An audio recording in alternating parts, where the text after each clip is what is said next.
Pernahkah kalian melihat pelangi? Cantik bukan? Pernahkah kalian terpikirkan mengapa bentuk pelangi selalu melengkung? Mengapa tidak lurus? Dalam sains, pelangi tampak berbentuk melengkung karena terbentuk dari pembiasan, pemantulan, dan pembelokan cahaya matahari oleh butiran air di atmosfer.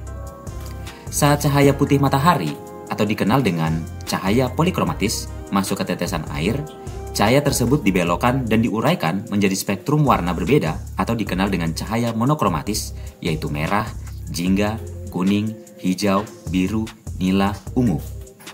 Cahaya ini kemudian dipantulkan di dalam tetesan air dan keluar kembali dengan sudut tertentu, sekitar 42 derajat untuk warna merah dan lebih kecil untuk warna ungu.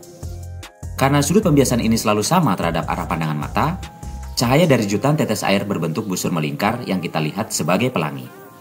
Meskipun biasanya hanya setengah lingkaran yang terlihat karena terhalang permukaan bumi. Itulah alasan mengapa pelangi berbentuk melengkung. Cinta itu seperti pelangi, tak pernah lurus, tapi justru dengan lengkungan itu, ia mampu memantulkan banyak warna kebahagiaan. Terima kasih.